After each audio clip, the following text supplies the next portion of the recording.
Doctor मारहाण प्रकरणी रमेश म्हात्रेसह इतर आरोपींना 10 दिवसांची न्यायालयीन कोठडी सुनावण्यात आलेली आहे आणि 24 जुलैपर्यंत आरोपींना न्यायालयीन कोठडी सुनावण्यात आल्याची माहिती मिळतेय।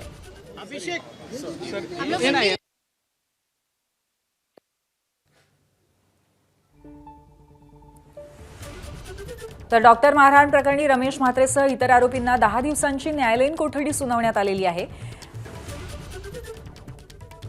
आपले प्रतिनिधी सुरेश काटे आपल्याला अधिक तपशील देतील। सुरेश, नक्की कशा पद्धतीने युक्तिवाद झाला आणि कशा पद्धतीने निर्णय देण्यात आलाय?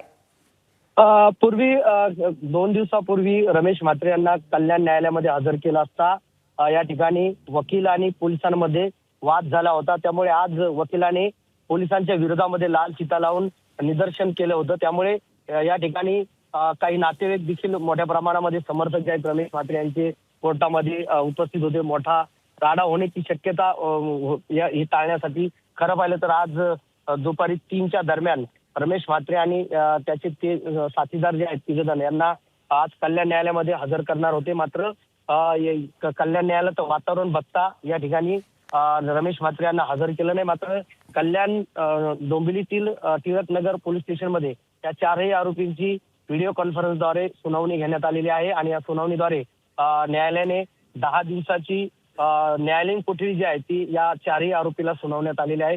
24 जुलैपर्यंत हे न्यायालयीन कोठडी असणार आहे। मात्र आता पुढे आपल्याला हे पाहणं महत्त्वाचं ठरणार आहे की या आरोपींना जामीन होईल किंवा काय होईल, कारण की आता न्यायालयीन कोठडी झाल्याच्या नंतर त्यांचे वकील जे आहेत ते जामिनासाठी ऍप्लिकेशन करतील आणि त्यानंतर पुढील खरं पाहिलं तर सुनावणी ही होईल की रमेश म्हात्रे आणि त्यांचे जे समर्थक जे आहेत त्यांना कोर्ट जामीन देईल किंवा पुढे काय होईल हे सर्व गोष्टी आपल्याला पाहायला मिळणार आहेत पुढे।